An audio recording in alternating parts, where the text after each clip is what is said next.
వచ్చారు. వ్యవసాయంలో ఏ పంట లేదు, కానీ గంజాయి పంట మాత్రం బ్రహ్మాండంగా ఫుల్గా అభివృద్ధి చేసే పరిస్థితి వచ్చింది. మనకు తెలియకుండా మన ఊర్లో కూడా గంజాయి అమ్ముతున్నారు. ఎక్కడ కూడా దొరికే పరిస్థితి లేదు.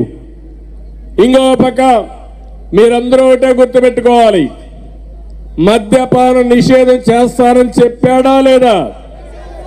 మద్యపాన నిషేధం చేసిన తర్వాతనే ఓటు అడుగుతానని చెప్పాడా లేదా? మద్యపాన నిషేధం చేయకపోతే మీ ఓటు అడగని చెప్పిన మాట వాస్తవనా కాదా? ఇప్పుడు ఎట్లా వస్తాడు మీ దగ్గరికి? అడగాలి కదా మనం. ఇప్పుడు ఏం చేశాడు? నాసిరకం మద్యం విపరీతంగా దోచుకుంటున్నాడు. పేదవాళ్ళ ఆరోగ్యంతో ఆడుకుంటున్నాడు. పేదవాళ్ళ జీవితాల్లో సర్వనాశనం చేసే పరిస్థితి వచ్చాడు. ఆడబిడ్డల మాంగళ్యాన్ని తెంచేసే పరిస్థితికి వచ్చాడు. కొన్ని వేల మంది చనిపోయారు. అయినా ఈ ముఖ్యమంత్రి ఏమాత్రం కూడా సిగ్గు ఎగ్గు లేకుండా ప్రవర్తించే పరిస్థితికి వచ్చాడు. ఇంకో పక్క ఎన్నికల సమయంలో మీరు చూశారు, పోతూ పోతూ ఎవరడిగినా సిపిఎస్. అదేంటది? పెద్ద కష్టమేంటి? ఒక వారంలో ఎన్ని వారాలైనాయి చేశాడా ఇప్పటికి? అంటే ఏ విధంగా ప్రవర్తించాడు? ఇది ఒక ఉదాహరణ మాత్రమే. ఈరోజు అంగన్వాడీ టీచర్లు ఉన్నారు. నేను అడుగుతున్నా, నేను ఆ రోజు 4,000 రూపాయలు నెలకు జీతం ఇస్తా ఉంటే అంగన్వాడీకి 10,500 రూపాయలు చేసిన ఘనత తెలుగుదేశం పార్టీది.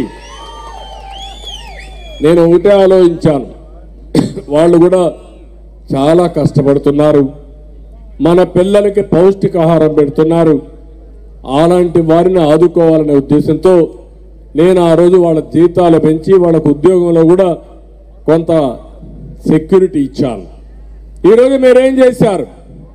అంగన్వాడీ కేంద్రాల్లో తాళాలు పగలగొట్టి వాళ్ళ సెంటర్లోకి ఎంటర్ అయ్యే పరిస్థితికి వచ్చారు.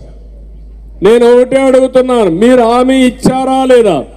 ఇచ్చిన హామీని ఎందుకు నిలబెట్టుకొని నిలదీస్తున్నా?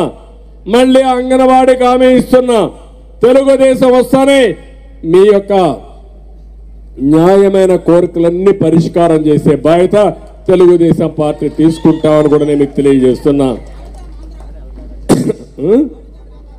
మా తమ్ముడు చెప్తున్నాడు, ఆడిస్తున్నాడు ఆంధ్రాని. ఆడుదాం కాదు, ఆడిస్తున్నాడు. ఏమాట? వికృతమైన క్రీడలు. ఆ వికృతమైన క్రీడలు గంజాయి చేయడం, కొట్టుకోవడం, కోడి కత్తి డ్రామాలు ఆడడం, ఇలాంటివన్నీ తమ్ముళ్ళు. ఎవరైనా ఇంత భయంకరమైన పరిస్థితులు రాష్ట్రంలో ఉంటే ఇప్పుడు 3 నెలల్లో ఎన్నికలు పెట్టుకుని ఆడుదాం ఆంధ్ర అంట. ఏం ఆడతావు నువ్వు?